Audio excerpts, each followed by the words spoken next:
Chant sensuel et rebelle, dans la voix d'Abed Azrié résonnent les textes d'Adonis, poète et philosophe syrien.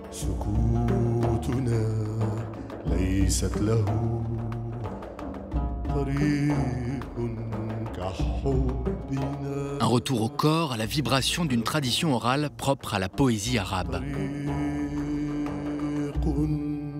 Une poésie, ou bien de l'autre côté, la poésie arabe est profondément orale.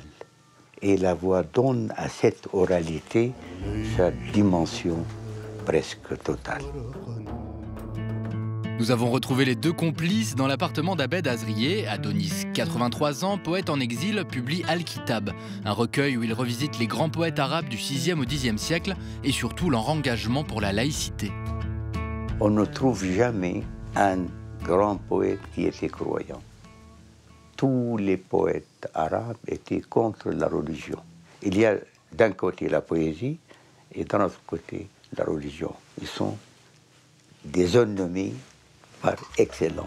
Adonis fait partie de cette descendance pro-laïque. Inspiré par la poésie occidentale, il s'oppose à l'interprétation politique de la religion et prône un retour au corps, trop marginalisé. Dans la Syrie puis le Liban des années 50 et 60, le poète est jugé sacrilège. Lorsqu'Adonis a écrit le nouveau poème arabe dans les années 50, il cherchait un avenir à la littérature arabe. Ils l'ont attaqué d'hérétique, pareil. Je veux dire, c'est pas seulement politique. Adonis est un homme moderne, donc dans une société ou dans une littérature arabe archaïque, évidemment, il paraît sacrilège. 60 ans après, les textes d'Adonis ont toujours une résonance contemporaine. Le poète regrette l'installation de gouvernements islamistes au pouvoir après les printemps arabes, incompatibles selon lui avec l'idée même de démocratie. Dans la culture islamique, autour de la religion musulmane, il n'y a pas la notion de l'individu libre. Il y a la Ummah.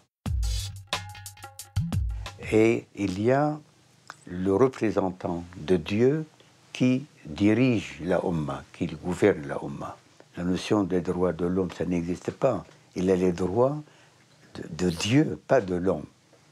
Donc la démocratie, ça ne veut rien dire dans notre société. Installé en France depuis maintenant 30 ans, le poète n'envisage pas de retour, mais ne lui parlait pas d'exil forcé. Pour moi, je ne me considère pas exilé. L'exil, d'abord, c'est un état intérieur. J'avais toujours le sentiment que je suis exilé au sein même de mon pays, depuis longtemps.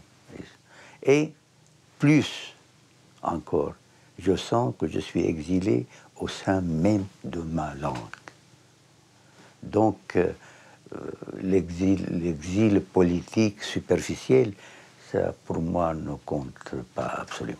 Avant de le quitter, nous avons demandé à Adonis de nous lire un poème. Il a choisi de le faire en français. Nommerai-je ce que je vois réalité ou imagination?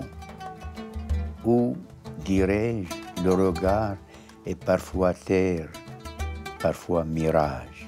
Il se peut que ton esprit n'ait plus de sens si ce n'est qu'il mène une révolte.